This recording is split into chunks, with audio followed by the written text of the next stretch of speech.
katemben pikantuk kanugrahan bungae pindha siniram tirta swindu kajujuran kirsani.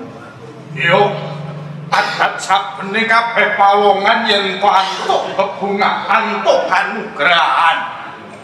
Kuwi yo mesti senenge ora muk.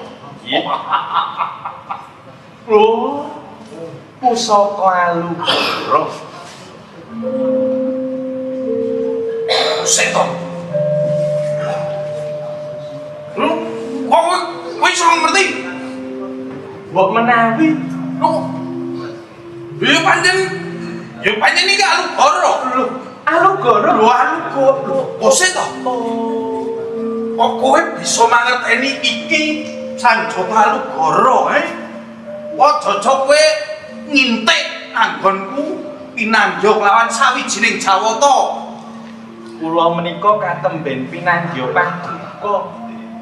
Menika lak mbok menawi. Iya, iki bener.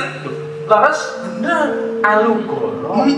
Pusaka sekti paringane Sang Hyang Brahma. Kok kowe roh? Leres Sik to. Kowe aja saka kadohan kowe ngewes-ngewes aku, Kowe ngintik saka panrawa. Kowe dadi dukun kowe aja. paduka saged paring dawuh kula menika dulu. Lah kowe ora tau nang omah aja kowe engko sinau perdukunan. Aja ombo-ombo iki ketok kabeh. Iki paringane Yang Bromo, bener.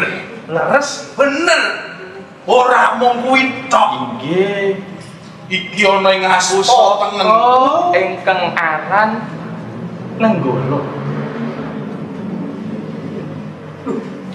Pusaka sekti lamun ditamakaken samudra badhe asat katamakaken wukir badhe jugruk. Aja ta jamak manungsa limrah senadyan ta dewa ngedarat ke taman pusaka paduka bakal lebur tanpa dadi. Sik to. Lah kok kowe iki apal kabeh? Lho, apalane jen ngoten niku kok. Lah, aja ngaya-wara, Sik, lho. Ya bener. Iki sing ana asta tengenku iki kang awujud Nenggala. Ha nggih. Bener. Oh, sik to. Kowe engko aja sinau dukun tenan kuwi. Lah kok iso ngerteni kabeh? Menika namung batang mbok menawi leres Batang kok bener. tiba bener. Yo pancen. Gitu. Kowe iki sekolah ning ndi to? Kula menika mboten sekolah. Lah kok apa-apa roh? Lho, kula menika namung nulat dateng paduka lho kok, Kakang Mas. Marang pun kakak piye kuwi aja Lho, paduka menika remen tetapa remen memubunging jawata. yo Satemah paduka menika pikantuk pusaka kalih ingkang sekti. Menika ingkang kula tolak. Kula menika inggih nadyan kula menika mboten napa niku kados paduka mapan satengahing wana mesu budi. kowe dolan wae kok. Lho mboten dolan. Lah ning ndi kowe pirang-pirang ari tak Kula tumpah ora enek. mentas ngeguru. Ngeguru. Nggih, Ngeguru nang ndi? dateng Begawan Padmanaba. Malah gemujeng lho. Aku iki apa? Kamu ora jare kowe nulat marang pun kakang. Lah inggih, Nek nulat marang pun kakang wis kudune kowe bisa pinanggih utawa ngeguru marang sawijining jawata. Lah aku seneng aku ning sawijining begawan. Alah, aduh. Nggih tataran kula menika taksih sengandhap Wek kuwi sapa jenenge Begawan Patmonem Ji? Sapa? Karo Jiroji. Nemomo romo. Ojo kaya ngono sapa mau Patmo sapa? Patmono. Oh Patmono. Oh. Aku kuwi anjur Patmono kuwi ya. Opo pawehane opo pawehane? Begawan Patmonobo menika mboten patek kondang. Aku yo ora tepung yo. Nanging kula menika inggih kapaningan pusaka linangkung nggih Kakang. Linangkunge sepira wujude apa tak ero?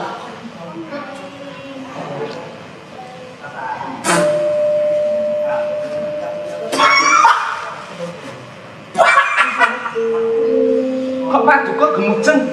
Aku ning pasar kembang oke. Kowe ning pinggir-pinggir dalan anggere esuk jam 5 kowe. Oke. Kaya ngono. Kowe nggoro ngapusi aku kowe. Menika nadyanto namung wujud kembang utawi sekar. Nanging menika ugi kalebet pusaka kadewatan kadi gadahan paduka Kakang Mas. Kadewatan. Menika ingkang winastan Sekar Wijaya Kusuma. Wijaya Kusuma Bangsa. Niku taman makam Pak. Oh, taman. Ora nggo bangsa. Menika Atiasane apa? Atiasane. menika saged maloyakaken sinten kemawon ingkang pejah dereng pinesti ing jagat. Kok kowe iki suwe-suwe kok umulancang karo Jawata lho. Wong mati iso terus diuripke meneh nganggo kembang piye? Menika kadigdayanipun. Paduka mboten pitados. Ora pitaya. Nggih sampun. Bakar pisan ora pitaya kowe ku mung gawe-gawe tuku ning pinggir dalan terus kandha menika sekar saking Begawan Patmono. Apa? Banjur piye apa enek gir karo ngante? Oh gir tok. Menika pusaka lho. Oh pusaka. Pusaka. Lah kok pusaka kaya brek-brek. Lah bentuke ngene. Aja ta? Nggih. Lah iya. Nanging pun persani kawujutanipun. Aku kuwi dolanane cilikane Larasati kuwi. Ya tak gaweke saka anu kae. Godhong-godhongan kae. Niki ingkang dipunarani pusaka Cakra Baskara. Babi Baskara. Menika kancane dhewe. Oh kancane dhewe. Cakra Baskara. Katiasanipun badhe ngisah satru sekti ingkang dados sukertaning jagat. Satru Sing gawe malaning jagat. inggih menika sirnanipun mawi Sanjata Cakra menika Kakang. Bisa sirna. Inggih. Mbok kowe iki aja ngimpi. Kowe iki lho, kowe iki bubar saka ngendi? Padha yen saka pertapan kowe coba kuwi sirahmu jeblesno wit sik kuwi. Lah kok kula kan jeblesaken Lah kuwi lho Sanjata. Kok wujude kaya ngono? Kae kembang lah. Iki lho saka Jawata. Nggih. Iki lho wujude nenggala. Ning jero epek-epekku kuwi kasunyatane saka Jawata Hyang Brahma. Apakah iso ora? Boten menapa-menapa menawi paduka menika boten pitados. Sik, iki rembug liya. Iki kok kowe kae jalan dhewe. Bratajaya nih. Paduka ngupadi Bratajaya. Iya. Mbok ditenggoke mawon boten dangu badhe papan wonten mriku, Kakang. Kakak, aku tulung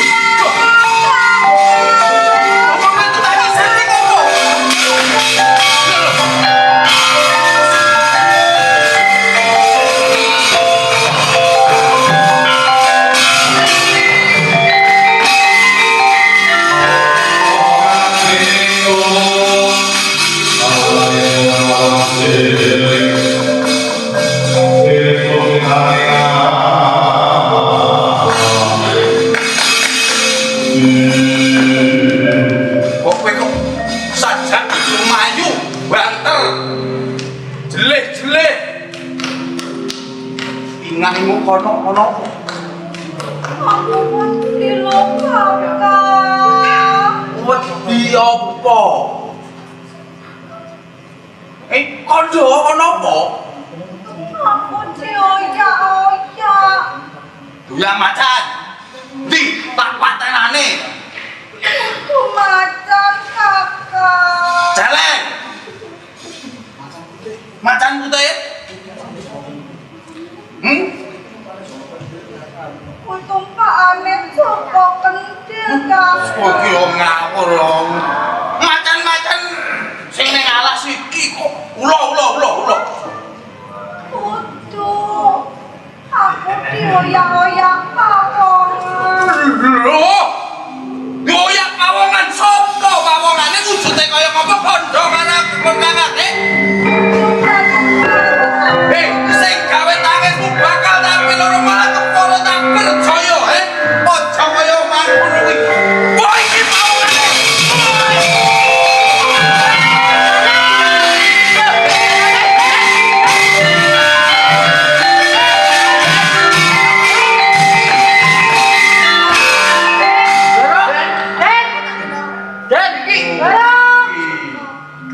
Biasane alu boro. Sapa Pak? Sekti Mahambara. Iso ngayomi. Ingkang merjaya menika sinten?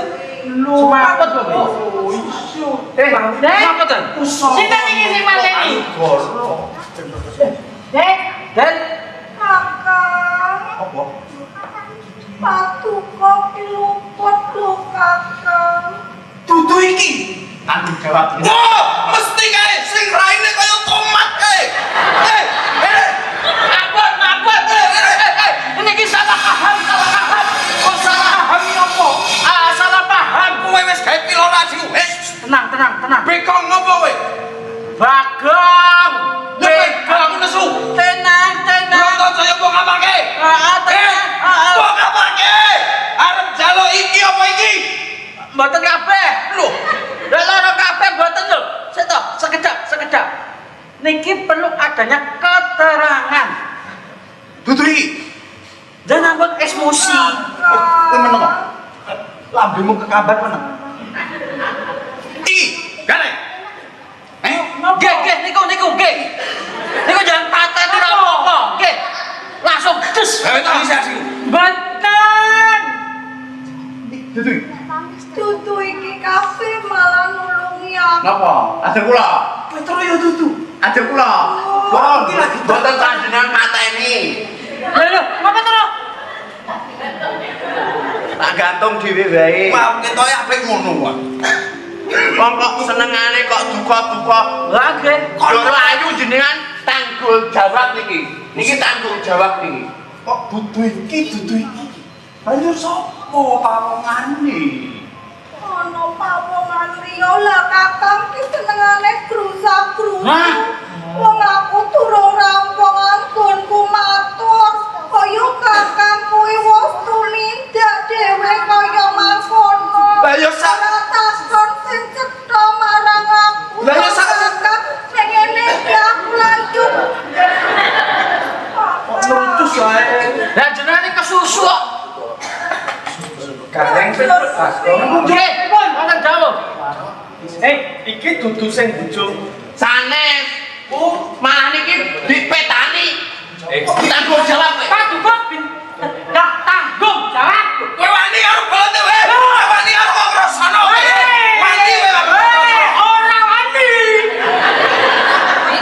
Sing mak Jenengan niku tanggung jawab lho. Tanggung jawab kok kasunyatane sing mlayu sakuse adiku keplayu. Iki sing mapan ngono. Mapan kene. Niki niku malah senulungi. iki sing kok Wah, kalebone pasal kau. Anu apa ki? Apa? Kawa lambemu. Anu tanggung jawab kok. mboten biasane ngeten. Sing mateni mboten ngerti jlantrane napa ning swarga besok. Nek mati. Heeh. Kuwi ususe jebrot, mripate mencrot. Bener. Dulu iki kene nek sate. Bener. Bi nek wong mateni, kuwi hukuman ning sombet. Swarga. Dihukum sik ning donya. Ning donya. Dilebokne kandang macan dadi klamuti macan. Sombet kan. Lah kuweri kowe. Lambemu meneng. Ngomong. Lho. Menengosik. Oh, menengosik kabeh aku tak takon karo adikku Bratajaya. Meneng. Ora menak sampluk. Joyo. Ya Yung sanggopi kae lak nate mulang suruh lawan aku sira. kepiye kakak? Senadyan to namung putu-putu walang atangga lamun ora duwe dosa kalawan aku lan kowe ora kena dimate cek. Mergo bakal gedhe paukumane dewa marang kang tumindak to ya. Iya bener kaya Yo kuwi bener. Bae ngulangi kamu simbok kuwi bener. Kor. Nek kasus nyatane iki sing loro kowe. Sing gawe tangimu kowe. Ijik ngeyel. Percaya. Menawa sik. Tok karma kowe. Iso meneng kok arep takon kowe. Iso meneng ora? Awas. Nek nyerempet Bahaya. Iki. Lanjut apa? Ana pawongan kang apestiku mawana ing pituro kandhang. Banjur aku karo kang Saku pilan Larasati kuwi jaluk pitulungan kalawan Paidi. Lah kok malah Permadi. Iki nek jenenge Paidi ning dadi tokoe Permadi. Oh iki sing mati jenenge Paidi. Ya ampun. Nggih niki Paidi wau nulungi Painem. Iki Permadi, Raden Permadi lho, iso. Dadi sing gawe tangismu kuwi mau apa sih? Wujud iki dilan. Nah, Anu mrongos. Mau mapan Mrongos. merongok. nah. Boten tau sikatan. Ora tau sekali. Iki rasa menu-menu menengok. Nah. Mau wis mapan ono wis durung ada. Iya kakak. Banjur lagi. Lah yo kakak kepiye tanggung jawabe? Iki malah menak lho turu lho, Dek. Lho. Iki ora apa SDU. Baguse kaya aku lho. Loh. Biasa bae. Seneng. Apa jenengane gejala stroke to, Den? Kok ngarani? Sing santai ten.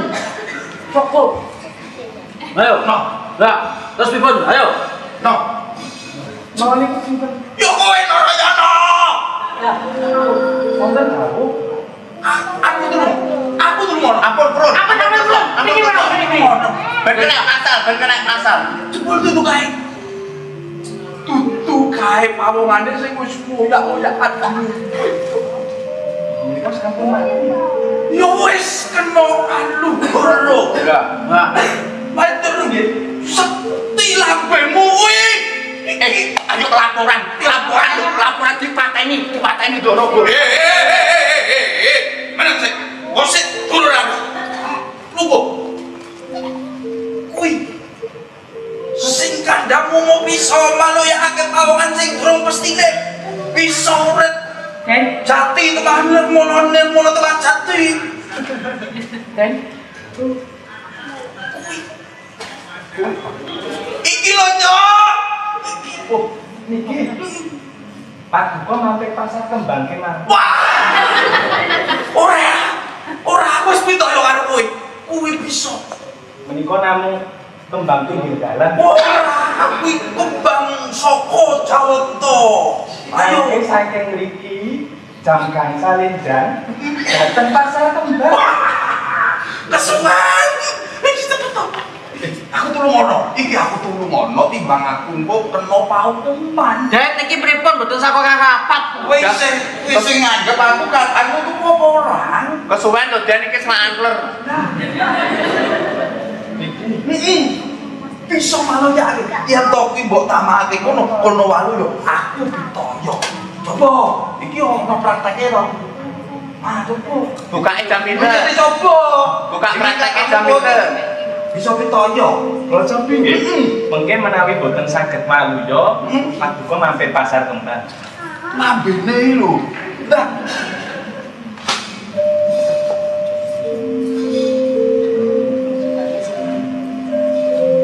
Tatunipun jero. Anggi lho.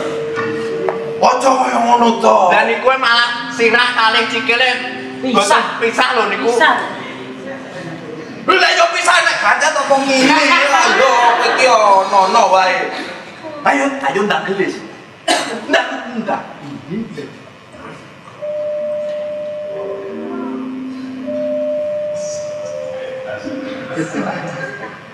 Kita kok min nanul cowok iki. Niku napa ta, Den? Niki percobaan pertama. Oh iya. Kowe belum tahu. Dene. Oh iya. Lho kok Nek anyaran alun-alun. alun-alun. Alon-alon. Oke, nek anyari alon-alon nalnul.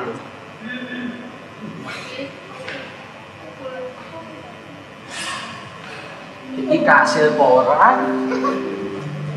Ini udah separuh iki. Saya Den Kok separuh ki. Dadi rasane nembe percobaan. Lah nek gesane mung sepale. Penting urip.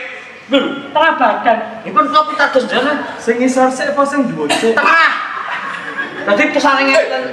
Yo kabeh. Ya sedaya sisa Iki mau jenenge sapa? Anu, permadi ndoro permadi niki.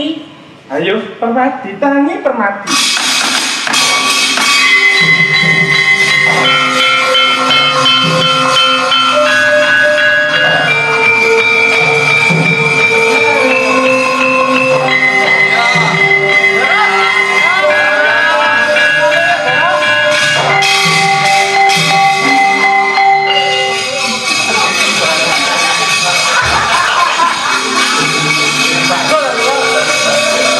anu, Bakso kalih. Nggih. Pedes.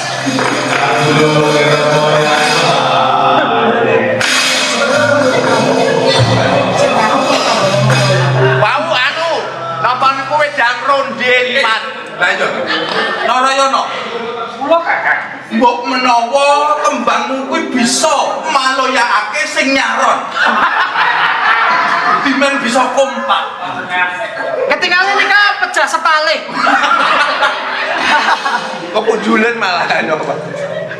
Wah, Jerat ati boyo pangopo. nggih, matur nuwun Dara pun gesang malih. Nuwun Den, anu Ndoro. Narayana.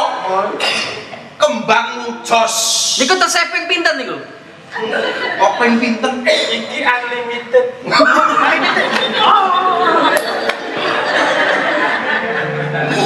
Wes ben. Kesane. Kakakku gak genep no, Mas. Wis ora apa-apa. Kowe kok nek kesel ya tangi dhewe. Garenge ada sabene ngono. Kula nek kesel malah turu lho. Oh iya. Wah, Pun niki mboten sanggih kembang niku. lah Kembang aspal mawon. Kembang aspal. oh aspal. Lenuk nika. Den iki pripun? Lajeng pripun? Iki mau sapa jenenge? Permadi. Paidi. Permadi. Permadi. Adikku kandha Paidi yo. Aku luwih pitaya adikku timbang kowe. Nggih pun monggo. Aku njaluk sing gedhe pangapuramu yo Paidi. Ora gelem. Kok kowe sing mangsulan? Bagi pateni kok njaluk pangapura. Nyatane wis bisa kandhong. Semaloyake sinten? Lho, kadangku ana. Kedahe jenengan. Oh, kemelinti nek sang urip ki kemelinti. Oh, iki bocah iki njaluk tak jebek tenan ya. Ngopo? Hah? Ngopo kowe? Bapak niku jangan percaya mawon. Wes, ora usah mlebu meneh nek ngono wae. Nggih, pun kesanten mriku. Nuwun inggih mboten dados daya pangop. Lho, Mbak. Aku ki saking aku kemerungsung. Ini adikku mau melayu-melayu karo tangisan saking aku wis bingung. Banjur kowe mapan ning papan kene ora sadatan suwet. Bres. Para wau Kakang Mbok Bratajaya menika sampun dipunoyak-oyak kaliyan salah sawijining yaksa. Kula ingkang mitulungi Kakang Mbok Bratajaya ingkang ayu.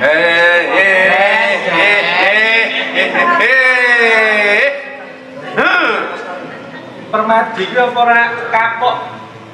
keneng Ngalugoro. Menika mesakaken Kakang Mbok Bratajaya. Iki wis ana pangayomanku, ora usah cedak-cedak.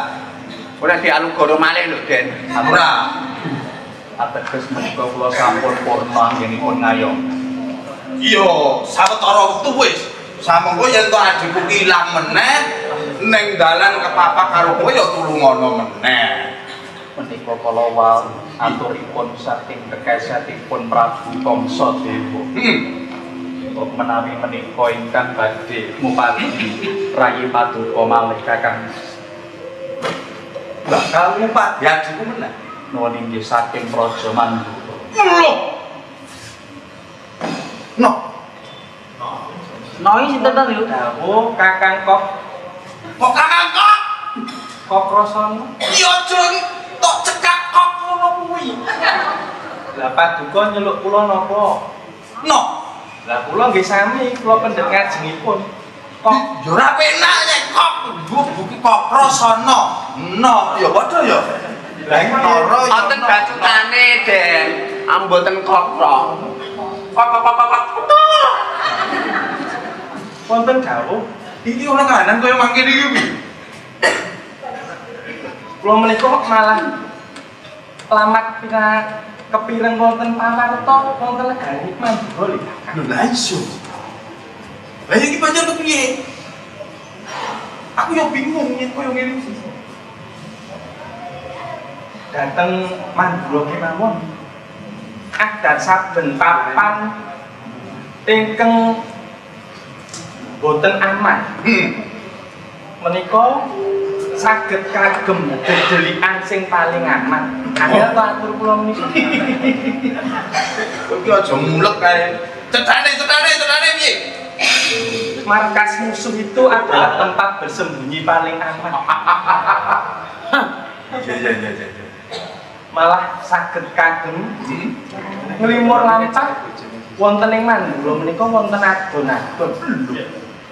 Waktu dino iki ana adon-adon nggih. Mirsani kemawon. Oh ngono. Wong tiang-tiang ingkang bujung menika lak wonten papan menika mbok menawa lirma mboten Oh. mawon. Kula papan mapan wonten ing Mandura. Kakak, Apa? kok iki orang bukan yang kuriku ki ngopo to? Ora Patune apa-apa. aku ora iso melu ngono apa kakak. Kowe iki isih cilik. Adon-adon apa ki mau? Adon-adon jahat. Adon-adon jago kuwi tontonane wong kakung. 12. Dudu tontonane wong wadon. Tur mlakune kuwi adoh lho. Aduh. Mengko yen kowe kesel, rewel njaluk gendong. Kowe kesel kok njaluk jajan. Prayogane Aku saben yen to caci karo kawongan sing duwe enot wae rasa karo sing tuwa.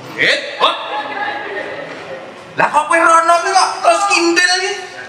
Iki dadi siji kakak. Iki kok iso mbok tali dhewe. Ora. Kowe iki aja kaya ngono. Nek ngono kuwi kok malah aku lho. Oh, menika menawi to sih. Kowe iki aja melu-melu rene. Rono. Paduka menika ingkang ngajak kula pribadi. Ngajak-ngajak apa? Aku ngajak lanang bopo. Rono. Ayo. Loh, iki sing nali sapa? Paduka ingkang nalika ambak kula wau. Ulambemu kowe aku ras. Ndake to. Kok senengane. Hei, ngoten niku lho. Aku bacae di. Kakang Rosana. Den, niki napa lakone gandeng sampur to niki? Nggih, opo iki kok kabeh gandeng. Sik. Ngene. Coba Mas Brono, aku Mas Brono. Wis, mlayu kok. Sing adoh. Terus. Nggih boten saged. Ayo terus. Mah, Ayo terus. Terus. Nah, wis. Yo kepiye kakak? Gandeng pun kakang kelawan kakang Kok Rosana bakal laju. Jeneng sira antuk melu. Mengko gen didereke kelawan si Permadi ngono wae. Loh, Permadi melu iki. kersane lakune lontong. Oh iya, ora apa-apa ning aja nek-nek. Ning aja dilakoni ya permati. Boten kakang. Yo. Yo wes aku manut wae Yo. kakak. Yen koyo mangkono rasane. Ayo, bebarengan. Tapi kulo dhereaken kakang. Permati. Boleh, boleh.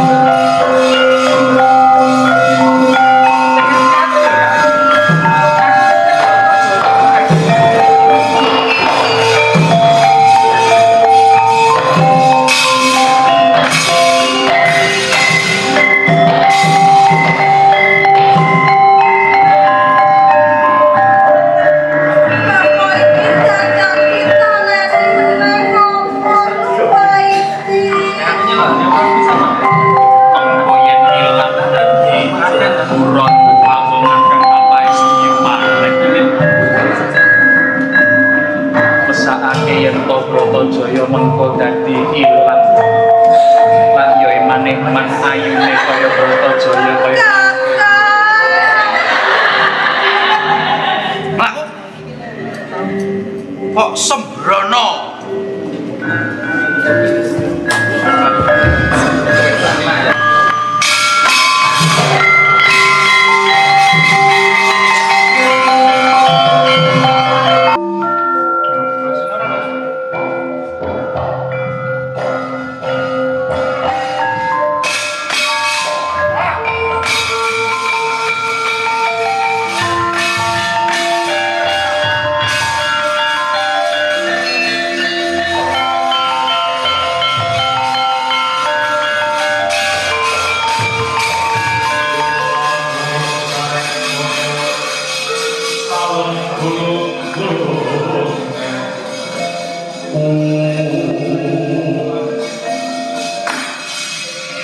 Aman surat mantra manjuling wonten di Banggadau. Menika sampun rawuh Arya Prabu. Prabu, Ya kepiye kangsa dewa? enti sing arane Kaprasana lan Narayana sing bakal dadi cature kasuwan. Aku durung bisa nyawanake jar kasunyatane. Kaprasana lan Narayana ora mapan ana ing Widara Kandhang. Salah. Yen to jeneng sira ora bisa nyanake Kaprasana lan Narayana, tegese Basudewa lan pawongan kang wis Pak Kunjara ning Pandra bakal ndak pateni dina iki suto. Monggo dhisik. Lho, Ananging aku duwe lirune. Kang dadi jago bombonganku Noraliya ya pawongan nom-noman kang saka ukir tau kang dak kanthi ana ing papan kene ya iki kang aran Bratasena. lah. Pawongan nom-noman saka ukir tau. Bratasena. Ya, Iya. Bapak ento timbang gede duweni calon. Lagi ngopo yo wani ento bakal tandingan karo Paman Suratmantra. sak mesine ya wani. Bratasena iki minangka satriya kang gagah piteksa. Pagaweane yen to mateni sapi kuwi iki iso 7 dipateni langsung. Jagal. Bisa dadi jagal. Oh. Kese gaweane jagal sampe. Ya. Kawan, ring ke apa? Atos uniman, boten diberi sayuto.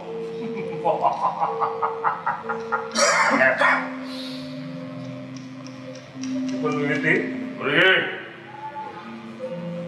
Jago Hanuman usiaku. Angin. Kanggo ngregengake suasana. Anggone adon-adon iki yen to nganggo abotoan. Yen to nganggo botoan banjur botoane kawujudane apa? Apa ae sing dituweni? Bondo Bondo. banjur yen to botane bondo anggonku mapan ana ing Praja Mandura wis jeneng sira regem banjur aku kepiye bandaku iki kepiye Aja etok-etok yen to beran duweni bondo. Sak suwene wonce ana ing Mandura mestine kowe isih duweni bondo donya. Sako ora.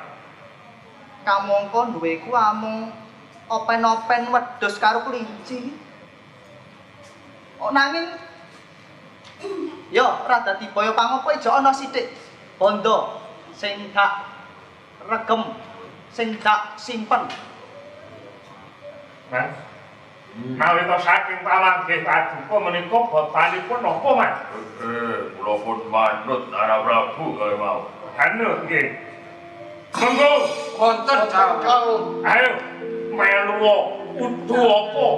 Mas Bices Raja Brana. Ayo Mas Pitung Lebek. Mas Pitung. Yo, kae aku sing duwe. sako Aku, Mas Pitung blebek kanggo batuan iki. yo, Ayo yen kemangkono ayo padha diwiwiti. ayo awan kita. Monggo paman. Sing rae to kacang.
Ento peranatan adat saben adon-adon jago kuwi isih ana jago sing kudu dibanyu yen to kalah. Gese, Tegese yen to jago kuwi iki kalah. Iki kudu dibanyu wis dhisik. jagomu kudu dibanyu. Banyu wis dhisik mengko dibacutake. Apa yang pancen isewani? Bratasena, kepiye? Wani. Oh, Wah. kudu dibanyu Sewani. men wani bacotake. Kowe pitung blebek piye? Ditambahi. Kenapa? Diundaki sak blebek. Wah, orang Lebek. Iya, sintek. Tikel. Lah piro? Diundaki piro iki? Iya mau Mas blebekan saiki ditambahi apa? Ingon-ingon. Ya ingon-ingon. Jaran. Duwemu apa? Jaran kepang ki. Median. Digopok saran kepang. Ronggo. Caca piro? Duwemu piro? Temenggung. Lo gangsa. 15. Aku duwe jiro lu 15,5. Sing siji jek bedal jek cilik. Piye? Tadi bangun kok, nanging sak pekatike. Sak pekatike? Yo. Ora apa-apa kae pekatike kulik dan melu kowe. Wah. Ayo. Tak sanggui, rundake. Ayo, undangan jagomu. Yo, Bratasena. Ayo.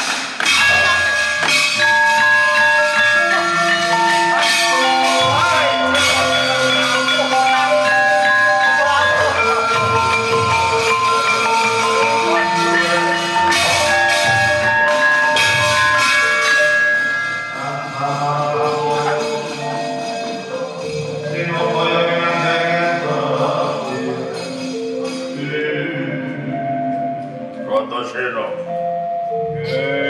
Kata kowe dhisik. Berapa sewani aku? Sing tawedeni apa? Maju gedek siramu.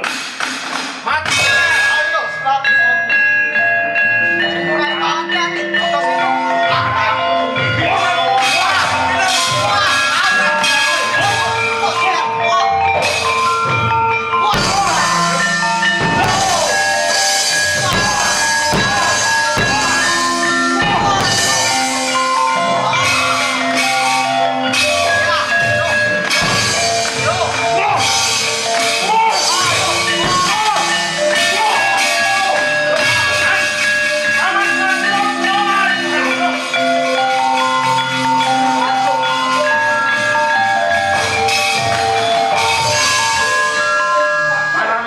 Paman Pati Suratriwantara ya. Ayo. Undangane mau. Karo apa? Peralatan ku mau. Botolane mas-mas blebek karo jarang. Iki Dian. Sing gawe peralatan ento sing kalah di banyu sapa? Aku. Nah, ini yo. Paman Suratriwantara kae durung kalah. Kae lagi istirahat. Oh, kudu di banyu. Emang jaluk jamu es beras kencur. Wah, lone Mbak Ita mesti. Ya, ora dadi kaya wong. Tenono sabar. Man. Paman Suratriwantara man. Mriki, Prabu. Atos pundi man ngandika tasih sagah mboten. Wah, ora anggenipun kula sagah percaya Bratasena. Wah, kalah nggih. Dadosaken ompong ing manah. Iki jagoku Sirani. Isih wani bacut. Bacut ge. Iki wis di banyu. Suratriwantara di banyu. Nah, iki pungkasan. Yo, Tegese iki pungkasan. Fotone uga diundhaki. ora mung diundhaki. Tak polke. Banjur apa iki? Pur manuk. Bor manuk. Yo. Waduh. Manuk caca piro sing diburke? Dian. Dengan niku Kyai Mandura. Onen-onen pur manuk kemawon ora ngerteni piye. Banjur apa aku ki rada lamat-lamat ora pati ngerti. Manggungku Tresna. Pengerti ra tegese pur manuk Kandanono. Maju. Bor manuk kuwi iya. Manuke dhewe-dhewe diburke. Lho. Malah makan itu. Aja gawe sing tegese pur manuk sapa sing kalah kudu masrahke sak kabeh. Yen to jagone Kaneman Paman Suratriwantara aku sakuh lunga saka Mandura. Yo. Yen kaya mangkono, tak sakui. Muga yen to jagung kalah mingkat saka Mandura kabeh kawanen aja nganti ana sing mbok tinggalane Mandura. Yen kaya mangkono ayo. Ora gak dipaconake. Ganti. Nunggu Paman. Oh.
Apa kang dadi kekarepanmu?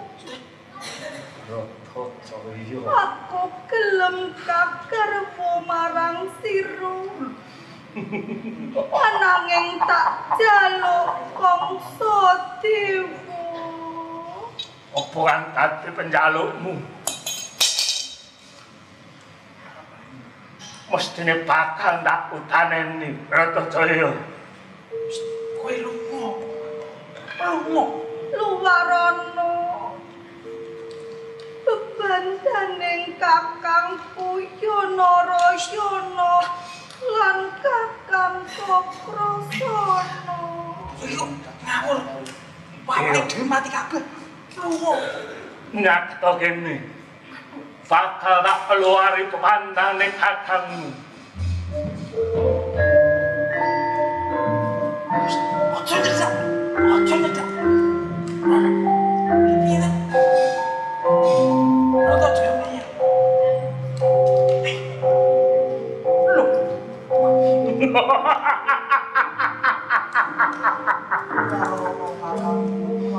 Luwarana kakangku samoron kangsa dewa. Ora bisa awet iki yo sing tak karepake. Aku bisa sesandingan kawan jeneng sira lan katang-katangmu bakal tak pateni dina iki uga. Ojo.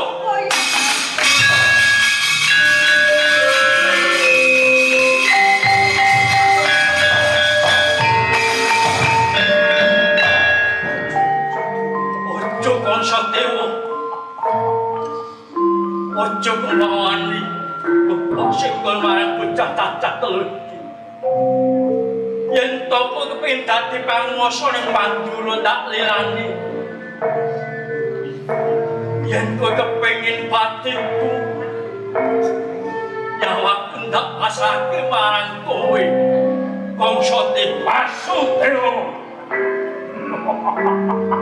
Kowe tetel nalendra nanging dina lumpruk tanpa daya malah ngesot nang pangarepane Kangsa Dewa.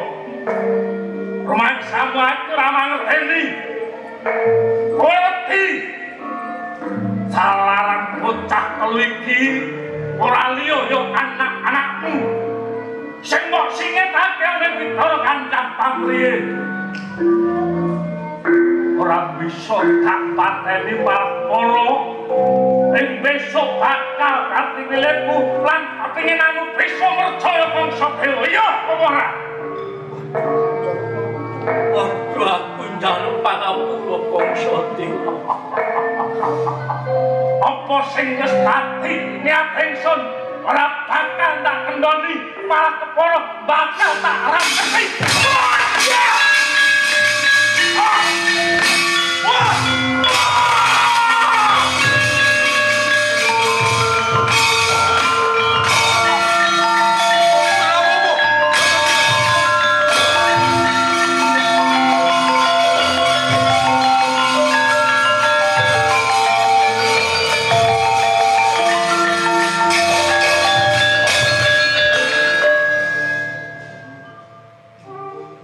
Kakrasana Narayana Ratacaya. Kowe kuwi wong telu anak tunggal. Kakrasana. Pranyata kowe Nareswara Mandura Kakrasana.